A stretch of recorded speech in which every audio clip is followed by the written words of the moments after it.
بسم الله الرحمن الرحيم ومن آياته أن خلق لكم من أنفسكم أزواجا لتسكنوا إليها وجعل بينكم مودة ورحمة إن في ذلك لآيات لقوم يتفكرون. وقال النبي صلى الله عليه وسلم يا معشر الشباب من استطاع منكم الباءة فليتزوج فإنه أغض للبصر وأحصن للفرج ومن لم يستطع فعليه بالصوم فإن له وجاء أو كما قال عليه الصلاة والسلام. قابل احترام بھائیوں، بزرگوں اور عزیز ساتھیوں، آج کا یہ پروگرام شادی خانہ آبادی کے موقع پر منعقد کیا گیا ہے. کافی دیر سے آپ حضرات تلاوت قرآن اور جناب نبی اکرم صلی اللہ علیہ وسلم کی شان اقدس میں نعت النبی کا نذرانہ سماعت فرما رہے تھے. اب آپ حضرات کے سامنے مجلس کی مناسبت سے دو چار باتیں پیش کی جا رہی ہے، اس امید کے ساتھ کہ آپ میری باتوں کو توجہ سے سنیں گے اور اس پر عمل کرنے کی کوشش کریں گے. یاد رکھیے، نکاح شریعت میں کس کو کہتے ہیں؟ آئے دن ہمارے گاؤں میں، محلے میں، معاشرے میں، سماج میں نکاح ہوتا ہے. سوال نکاح کس کو کہتے ہیں؟ نکاح کے لیے ہمارے ذہن میں، دل و دماغ میں بہت سارے تصورات پھیلے ہوئے ہیں. جب کوئی شادی، بیاہ اور نکاح کا تذکرہ کرتا ہے تو ہمارے دل و دماغ میں ایک سما بن جاتا ہے اور ہم یہ سوچتے ہیں کہ نکاح کا مطلب یہ ہے کہ وہاں پر قمقمے لگے ہوں گے، وہاں اسٹیج لگا ہوا ہوگا، ڈی جے بج رہا ہوگا، طرح طرح کے کھانے اور پکوان تیار ہو رہے ہوں گے، لوگ ناچ اور مستی کر رہے ہوں گے، شادی میں کافی خرچہ کیا جائے گا، لڑکے والوں کی طرف سے بھی اور لڑکی والوں کی طرف سے بھی. آپ حضرات بنیادی طور پر جان لیجئے کہ نکاح اسلام میں عبادت ہے. حضرت علی میاں ندوی نور اللہ مرقدہ فرمایا کرتے تھے کہ عبادات کی بہت سی قسمیں ہیں. بعض ایسی ہیں کہ انسان جب تک اس کو انجام دیتا ہے اس وقت تک اس کا ثواب ملتا ہے، لیکن کچھ عبادتیں ایسی ہیں کہ زندگی بھر اس کا ثواب ملتا رہتا ہے. مثلا آپ نماز پڑھتے ہیں تو جب تک آپ نماز پڑھ رہے ہیں، قیام کی حالت میں ہے، رکوع کی حالت میں ہے، سجدے کی حالت میں ہے، آپ کو ثواب مل رہا ہے. آپ جب تک نماز کی نیت سے یا اعتکاف کی نیت سے مسجد کے اندر موجود ہیں، بیٹھے ہوئے ہیں، اس وقت تک آپ کو ثواب مل رہا ہے. جب آپ حج کرنے کے لیے جاتے ہیں تو جن ایام میں آپ حج کرتے ہیں اور حج کے جو ایام ہیں اس میں آپ کو ثواب ملتا ہے. رمضان کے مہینے میں پورے مہینے جب ہم دن میں روزہ رکھتے ہیں، رات میں تراویح پڑھتے ہیں، قیام اللیل کرتے ہیں تو پورے مہینے ہمیں ثواب ملتا ہے.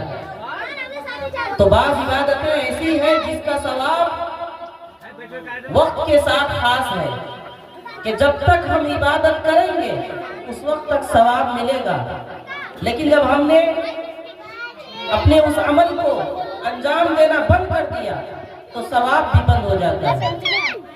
پورے مہینے رمضان کے روزے رکھے تو آپ کو ثواب ملا، لیکن اس وقت ہمیں ثواب نہیں مل رہا ہے. اب دوبارہ کب ملے گا؟ جب رمضان آئے گا اور ہم روزے رکھیں گے. لیکن کچھ عبادتیں ایسی بھی ہیں جس کا ثواب انسان کو پوری زندگی ملتا رہتا ہے. مثلا آپ نے اللہ کے نام پہ دیا, کچھ ہبا کر دیا, اللہ کے نام پر مسجد بنا دی, مدرسہ بنا دیا, مسافر خانہ بنا دیا, تو جب تک لوگ مسجد میں نماز پڑھتے رہیں گے, مدرسے میں بچے پڑھتے رہیں گے, اس وقت تک آپ کو ثواب ملتا رہے گا.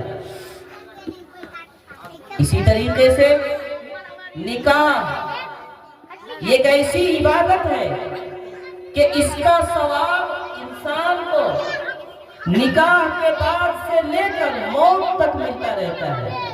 اس لیے کہ نکاح ایک عبادت ہے, اور جب یہ عبادت ہے تو یہ کوئی ایسی عبادت نہیں ہے کہ 10 منٹ کے لیے ہو, 5 منٹ کے لیے ہو, 1 مہینے کے لیے ہو. انسان جب ایجاب و قبول کرتا ہے تو اس میں اس طرح کی کوئی قید نہیں ہوتی ہے کہ میں 1 مہینے کے لیے نکاح کر رہا ہوں. نہیں, وہ زندگی بھر کا ساتھ نبھانے کے لیے ایجاب و قبول کرتا ہے, زندگی بھر ساتھ دینے کے لیے, ایک دوسرے کے غم اور خوشی میں شریک ہونے کے لیے وہ ایجاب و قبول کرتا ہے. تو یہ جو نکاح ہے یہ ایسی عبادت ہے جس کا ثواب پوری زندگی انسان کو ملتا رہتا ہے. اس لیے کہ جب تک انسان نکاح کے بندھن میں جڑا ہوا ہے, جس خاتون سے نکاح کیا ہے یا جس خاتون نے جس شوہر سے نکاح کیا ہے, جب تک وہ رشتہ برقرار ہے وہ مسلسل عبادت میں ہے, وہ مسلسل عبادت میں ہے, اس کو ثواب مل رہا ہے. تو نکاح شریعت میں عبادت کو کہتے ہیں. نکاح کوئی رسم نہیں ہے, نکاح کوئی رواج نہیں ہے, نکاح کوئی ایسی چیز نہیں ہے جس کے ذریعے سے ہم اللہ تعالیٰ کے احکام سے روگردانی کریں اور اس میں اپنی منمانی کریں, بلکہ یہ ایک عبادت ہے. اور جب عبادت ہے تو آپ جانتے ہیں کہ عبادت اسی وقت قابل قبول ہوتی ہے جبکہ اس کو نبی اکرم صلی اللہ علیہ وسلم کے طریقے پر انجام دیا جائے. جس فعل کو, جس کام کو آپ علیہ السلام کے طریقے پر انجام نہ دیا جائے وہ قابل قبول نہیں ہے. ما آتاکم الرسول فخذوہ وما نہاکم عنہ فانتہوا. رسول تمہیں جو چیزیں دے, یعنی جو حکم بتلائے تم اس کو لے لو, تم اس پر عمل کرو, اور جن کاموں سے, جن چیزوں سے رسول تم کو منع کر دے تم اس سے رک جاؤ. تو نکاح عبادت ہے, اور عبادت اسی وقت قبول ہوگی جبکہ ہم اسے صاحب شریعت حضرت محمد رسول اللہ صلی اللہ علیہ وسلم کے طور اور طریقے کے مطابق کریں گے. چنانچہ جب یہ عبادت ہے تو اس کو عبادت بنانے کے لیے رسول اللہ صلی اللہ علیہ وسلم کے طریقے کے مطابق, آپ کی شریعت کے مطابق اس کو انجام دینا ضروری ہے. تو نکاح کی تعریف یہ ہے کہ نکاح ایسا عقد ہے جو ایک مرد اور ایک عورت کے دو لفظوں یعنی ایجاب و قبول کے ذریعے دو گواہوں کی موجودگی میں منعقد ہو جاتا ہے. ایک لڑکا ہے, ایک لڑکی ہے, دو گواہ موجود ہیں, 10 درہم مہر متعین کر دیا. لڑکی نے کہا کہ میں نے اپنے آپ کو آپ کے نکاح میں دیا, یا قاضی نے نکاح کراتے ہوئے یہ کہا فلاں لڑکی سے میں نے تمہارا نکاح کیا, اور لڑکے نے کہا کہ میں نے قبول کیا, نکاح ہو گیا. اسی کا نام نکاح ہے. اب اس میں یہ جو تصورات ہے, ڈھول تاشے گانے باجے, اس میں سے کسی بھی چیز کا کوئی ثبوت نہیں ملتا ہے.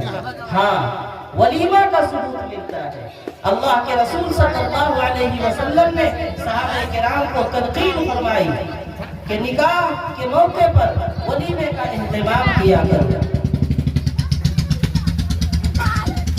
اب نکاح کے سلسلے میں یہ بات تو واضح ہو گئی کہ نکاح عبادت ہے. نکاح انبیاء کرام کی سنت ہے.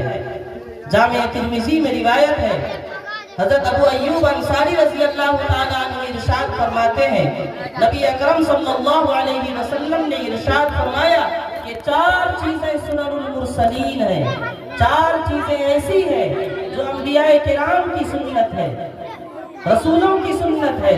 اس میں سے پہلی چیز یہ ہے الحیاء، حیا کرنا۔ جتنے بھی انبیاء اس دنیا کے اندر تشریف لائے ان سب کو اللہ تعالیٰ نے باحیا بنایا تھا، نعوذ باللہ کوئی بھی بے حیا نہیں تھے۔ تمام انبیاء اور رسول کے اندر حیا کی صفت غالب تھی۔ حضرت عائشہ صدیقہ رضی اللہ عنہا فرماتی ہے کہ نبی اکرم صلی اللہ علیہ وسلم کے اندر اس قدر حیا غالب تھا کہ آپ ایسے شرماتے تھے جیسے کہ نوجوان لڑکی اور نوجوان لڑکے شرماتے ہیں۔ تو تمام انبیاء کرام کو اللہ تعالیٰ نے باحیا بنایا تھا۔ تو انبیاء کی ایک سنت حیا ہے۔ دوسری چیز والتعطر، خوشبو لگانا۔ انبیاء کرام خوشبو کو بہت پسند فرمایا کرتے تھے۔ لہذا اگر کوئی آدمی یہ سوچ کر کے خوشبو لگاتا ہے کہ انبیاء کرام کو خوشبو بہت زیادہ پسند تھی، رسولوں کو خوشبو بہت پسند تھی، نبی اکرم صلی اللہ علیہ وسلم نے خوشبو کو بہت پسند کیا تھا، اس نیت سے اگر کوئی خوشبو استعمال کرتا ہے تو اس پر بھی اس کو ثواب ملے گا۔ صرف نیت کر لے کہ میں یہ سنت سمجھ کر لگا رہا ہوں، یہ خوشبو اس لیے لگا رہا ہوں کیونکہ نبی اکرم صلی اللہ علیہ وسلم نے اس کو پسند کیا ہے۔ تو رسولوں کی دوسری سنت خوشبو لگانا ہے۔ اور تیسری چیز والسواک، مسواک کرنا۔ جتنے بھی انبیاء کرام اس دنیا کے اندر تشریف لائے وہ سب مسواک کرنے کا اہتمام کیا کرتے تھے، اس لیے کہ انسان اللہ کی نعمتوں کو، غذاؤں کو صبح و شام استعمال کرتا ہے، کھانا کھاتا ہے، پیتا ہے، قسم قسم کی چیزیں اپنے منہ کے اندر داخل کرتا ہے اور اس کی صفائی نہیں کرے گا، یہ اچھی چیز نہیں ہے۔ تو تمام انبیاء کرام کے سلسلے میں اللہ کے رسول نے فرمایا کہ وہ مسواک کیا کرتے تھے۔ حضور نبی اکرم صلی اللہ علیہ وسلم نے مسواک کی اہمیت کو بیان کرتے ہوئے ارشاد فرمایا کہ اگر مجھے یہ خوف نہ ہوتا کہ امت کہ لوگ تنگی میں مبتلا ہو جائیں گے تو میں اللہ تعالیٰ سے درخواست کرتا کہ وہ لوگوں پر مسواک کرنے کو فرض کرا دے۔ یعنی جیسے نماز پڑھنا ضروری ہے، نماز چھوڑنے کی صورت میں گناہ لازم ہے، اسی طریقے سے اللہ کے رسول نے فرمایا کہ اگر لوگوں کے لیے تنگی نہ ہوتی، ان کو حرج نہ ہوتا، میں اللہ تعالیٰ سے درخواست کرتا کہ وہ لوگوں کے اوپر مسواک کرنے کو، دانت ماننے کو، منہ صاف کرنے کو۔ اللہ کے رسول صلی اللہ علیہ وسلم نے ہماری اور آپ کی رعایت کرتے ہوئے اس کے حکم کو اپنی جگہ باقی رکھا اور اس کو فرض قرار نہیں دیا۔ تو مسواک کرنا یہ انبیاء کرام کی سنت ہے۔ اور جو چوتھی چیز ہے جس کو مجھے آپ حضرات کو یہاں بیان کرنا ہے وہ نکاح کرنا، یہ انبیاء کرام کی سنت ہے۔ جتنے بھی انبیاء اس دنیا کے اندر تشریف لائے ہر ایک نے شادی کی۔ ایک یا دو نبی ایسے تھے جو دنیا سے رخصت ہو گئے لیکن انہوں نے نکاح نہیں کیا۔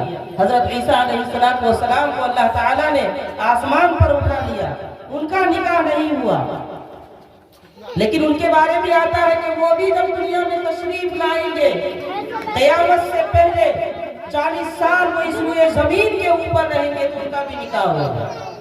قرآن کہتا ہے وَلَقَدْ أَرْسَلْنَا رُسُلًا مِّن قَبْلِكَ وَجَعَلْنَا لَهُمْ أَزْوَاجًا وَذُرِّيَّةً، کہ اے نبی ہم نے آپ سے پہلے جتنے رسولوں کو اس دنیا میں بھیجا ہر ایک کے لیے ہم نے اولادیں بنائی اور ان کی بیویاں بنائی۔ ہر ایک کو اللہ تعالیٰ نے بیوی عطا کیا اور اولاد عطا کیا۔ تو نکاح کرنا یہ انبیاء کرام کی سنت ہے۔ اب میرے بھائیوں میں آپ کو بتانا چاہتا ہوں کہ نکاح کی اہمیت کیا ہے، ہمارے اسلام کے عورتوں کو کیا عزت دی ہے۔ تاریخ عالم کا جب مطالعہ کیا جائے تو یہ بات روز روشن کی طرح عیاں ہو جاتی ہے کہ اسلام سے پہلے نبی اکرم صلی اللہ علیہ وسلم کے اس دنیا میں تشریف لانے سے پہلے عورتیں اپنے بنیادی حقوق سے بھی محروم ہو چکی تھی. عورتوں کو ان کا حق نہیں دیا جاتا تھا. معاشرے کے اندر زندہ رہنا عورت کے لیے اچھا نہیں سمجھا جاتا تھا. عورت کی ذات کو منحوس سمجھا جاتا تھا. جناب نبی اکرم صلی اللہ علیہ وسلم اس دنیا کے اندر تشریف لائے اور آپ نے عورتوں کو ان کا حق دلایا اور آپ نے فرمایا کہ اے لوگوں، عورت اگر تمہاری بیٹی ہے تو وہ تمہاری عزت ہے. عورت اگر تمہاری بہن ہے تو وہ تمہاری ناموس ہے. عورت اگر تمہاری ماں ہے تو اس کے قدموں تلے جنت ہے. عورت اگر تمہاری بیوی ہے تو وہ شریک حیات ہے، تمہاری غمگسار ہے.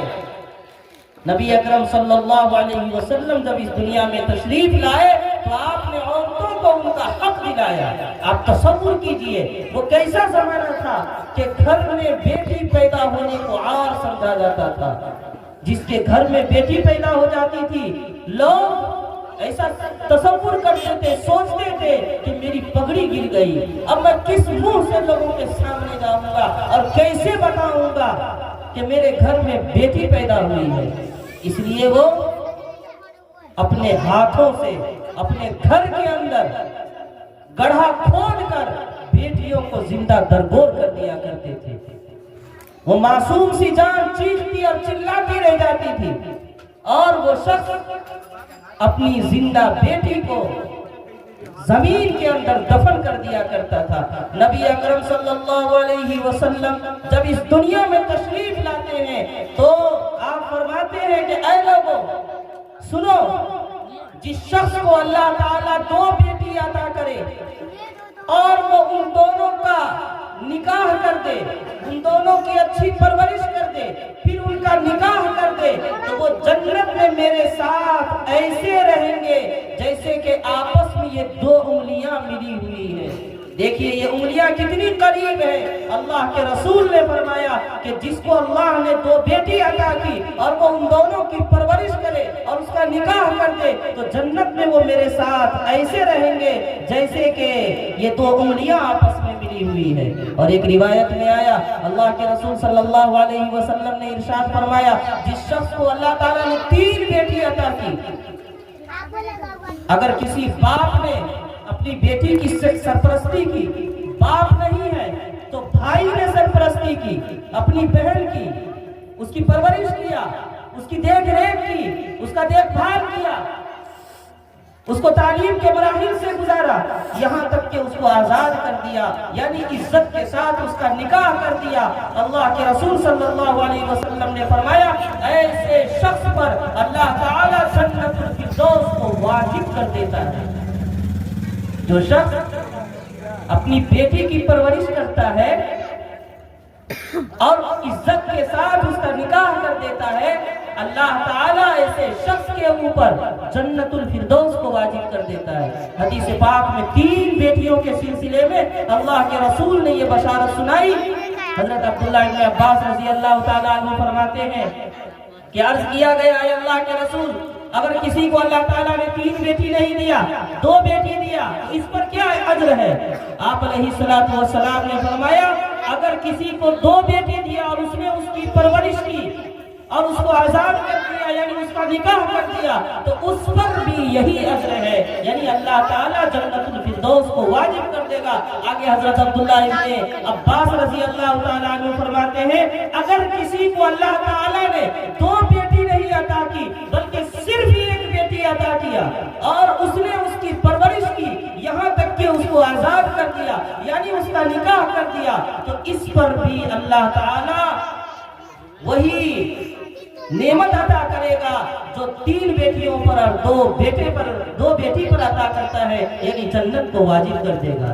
تو نبی اکرم صلی اللہ علیہ وسلم اس دنیا کے اندر تشریف لائے اور آپ نے عورتوں کی کھوئی ہوئی زندگی کو واپس دلایا اور آپ نے معاشرے کو ایک پیغام دیا، لوگوں کو ایک پیغام دیا اور کہا لا رہبانیت فی الاسلام، اسلام میں رہبانیت کی کوئی گنجائش نہیں ہے۔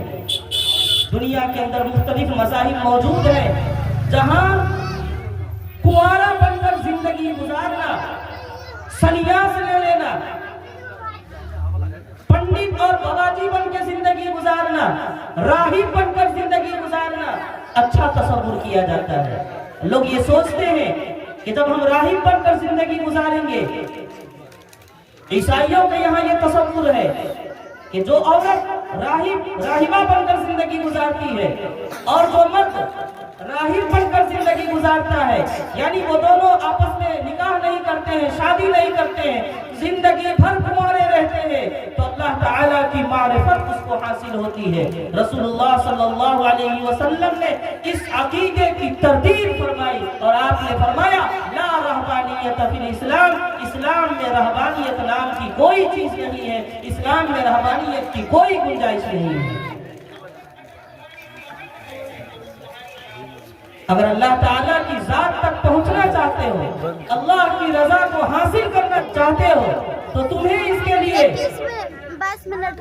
غاروں میں جانے کی ضرورت نہیں ہے، پہاڑوں میں جانے کی ضرورت نہیں ہے، جنگلوں میں جا کر تپسیا کرنے کی ضرورت نہیں ہے۔ اے لوگوں، جنت تک جو راستہ جاتا ہے، خدا تک جو راستہ جاتا ہے، وہ اسی معاشرے سے ہو کر کے جاتا ہے، انہی گھروں سے ہو کر کے جاتا ہے، انہی گلی کوچوں سے ہو کر کے جاتا ہے۔ یعنی اللہ کے رسول صلی اللہ علیہ وسلم یہ درس اور پیغام دینا چاہتے ہیں کہ جب تم نکاح کرو گے اور نکاح کرنے کے بعد زندگی گزارو گے تو پھر اس کے ذریعے سے اللہ تعالیٰ کی رضا تمہارے لیے حاصل ہو جائے گی، اور جو تمہاری شریک حیات ہوگی، تمہاری بیوی ہوگی، وہ اللہ کے راستے میں تمہارے لیے مخل ثابت نہیں ہوگی، وہ اللہ کے راستے میں تمہارے لیے رکاوٹ نہیں قائم کرے گی، بلکہ اللہ تک پہنچنے میں تمہارا ذریعہ بنے گی اور سہارا بنے گی۔ اللہ کے رسول صلی اللہ علیہ وسلم نے نکاح کی اہمیت کو اجاگر کرتے ہوئے فرمایا النکاح من سنتی، نکاح میری سنت ہے، نکاح میرا طریقہ ہے۔ اور آگے اپنی سنت کی اہمیت کو بیان کرتے ہوئے ایک دوسری روایت میں فرمایا فمن رغب عن سنتی فلیس منی، جو شخص میری سنت سے اعراض کرے گا، میری سنت کے اوپر عمل نہیں کرے گا، میرے طریقے کو چھوڑ کر کسی اور کے طریقے کو اختیار کرے گا، تو وہ مجھ میں سے نہیں ہے، اس کا مجھ سے کوئی تعلق نہیں ہے۔ تو اللہ کے رسول صلی اللہ علیہ وسلم نے نکاح کو پسند کیا ہے، یہاں تک آپ نے فرمایا، ایک حدیث میں آتا ہے اللہ کے رسول نے فرمایا مسکین ہے وہ مرد جس کے پاس بیوی نہ ہو۔ صحابہ کرام نے عرض کیا کہ اللہ کے رسول اگرچہ اس کے پاس بہت سارا مال ہو، اللہ کے رسول نے فرمایا ہاں، اگر اس کے پاس بہت سارا مال ہے، خوب جائیداد ہے، لیکن اگر اس کے پاس بیوی نہیں ہے تو ایسا شخص مسکین ہے۔ آپ نے پھر فرمایا مسکین ہے وہ عورت جس کے پاس اس کا شوہر نہ ہو۔ عرض کیا گیا اے اللہ کے رسول اگرچہ اس کے پاس بہت سارا مال ہو، بہت سے جائیداد ہو، اللہ کے رسول نے فرمایا کہ ہاں اگرچہ اس کے پاس بہت سے مال ہو، لیکن اگر اس کا شوہر نہیں ہے تو ایسی عورت مسکین ہے۔ تو نکاح نہ کرنے والے مرد کو مسکین، نکاح نہ کرنے والی عورت کو مسکین کہا گیا ہے، یعنی یہ ایسے لوگ ہیں جن کو دیکھ کر کے لوگوں کو ترس آنا چاہیے، یہ ترس کھانے کے قابل لوگ ہیں۔ تو نکاح کو اسلام میں بہت زیادہ اجاگر کیا گیا ہے۔ نکاح کا فائدہ کیا ہے؟ حضور نے فرمایا یا معشر الشباب من استطاع منکم الباءۃ فلیتزوج، اے نوجوانوں کی جماعت، تم میں سے جو لوگ نکاح کرنے کی استطاعت رکھتے ہیں، طاقت رکھتے ہیں، یعنی اللہ تعالیٰ نے ان کو مال و دولت عطا کیا ہے، فراوانی عطا کی ہے، وہ اپنی بیوی کو خرچے کا انتظام کر سکتا ہے، اپنی بیوی کو کپڑے دے سکتا ہے، ان کے لیے نان و نفقے کا انتظام کر سکتا ہے، یہ ہے طاقت ہونا۔ فرمایا من استطاع منکم الباءۃ، تم میں سے جو شخص نکاح کرنے کی طاقت رکھتا ہے فلیتزوج، اسے چاہیے کہ نکاح کر لے۔ کیوں؟ فإنہ اغض للبصر، اس لیے کہ یہ نکاح اس آدمی کی نگاہوں کو پست کرتا ہے، جھکاتا ہے، وہ احسن للفرج، اور آدمی کی شرمگاہ کی حفاظت کرتا ہے۔ جو آدمی نکاح نہیں کرتا ہے اور یوں ہی زندگی گزارتا ہے، اس کے دل و دماغ کے اندر ہر وقت زنا کا لاوا پکتا ہے۔ جو انسان نکاح نہیں کرتا ہے وہ ہر وقت بدنظری کے اندر مبتلا ہوتا ہے۔ جو انسان نکاح نہیں کرتا ہے وہ ہر وقت بے حیائی اور غلطکاری کے اندر مبتلا ہوتا ہے۔ آج بھی آپ معاشرے کے اندر دیکھ لیں ایسے لوگوں کو جو نکاح نہیں کرتے ہیں، لاکھ مرتبہ کہہ دے کہ میں بغیر نکاح کی زندگی گزار سکتا ہوں اور بہت خوشی زندگی گزارتا ہوں، مجھے کسی چیز کی ضرورت نہیں ہے، جھوٹ بول رہا ہے۔